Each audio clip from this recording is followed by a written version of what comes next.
তুমি তো ফিরে আসবে বলেছিলে ক্ষুদিরাম, আর তো এলে না ফিরে। তুমি তো বলেছিলে 10 মাস 10 দিন পরে মাসির ঘরে জন্ম নেবে। তোমার মতো বোকা ক্ষুদিরাম, আজ দেশের বড় দরকার। দেশের জন্য তুই মরতে পারিস? প্রশ্নের উত্তরে যে বুক চিতিয়ে হাসি মুখে বলবে, পারি বই কি। তুমি তো ফাঁসি কাঠে উঠার আগে দেশের ছেলেদের বোমা বাঁধতে শিখিয়ে যেতে চেয়েছিলে। মানুষের মনে আজ চেতনার বড় অভাব। সে আজ ভীরু স্বার্থপর। তাদের মনে সেই চেতনার বোমা ফাটার আজ বড় দরকার। ফাঁসির দড়িতে গলা দিয়ে যে সাহস হাসি মুখে বলতে পারে, ফাঁসির দড়িতে মোম লাগানো হয় কেন? কঠিন সত্যের মুখোমুখি দাঁড়ানোর মতো সেই নির্ভীক সাহস আজ বড় দরকার।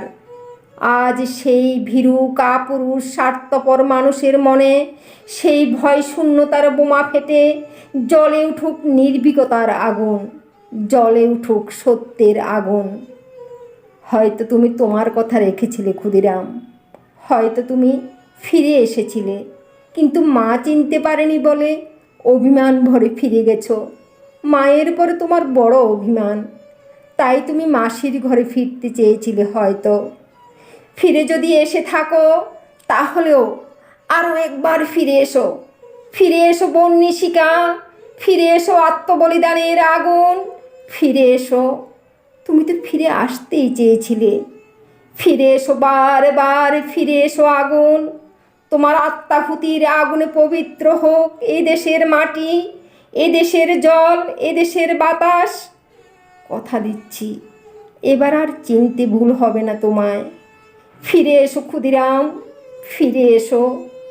আমাদের দেশের বোকা ক্ষুদিরামের আজ বড় প্রয়োজন।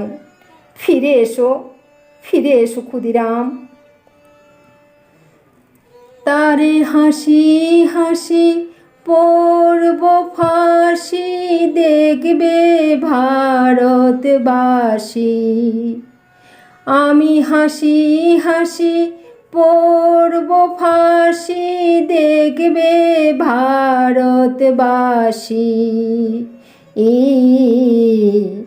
একবার বিদায় দে মা, ঘুরে আসি। একবার বিদায় দে মা, ঘুরে আসি।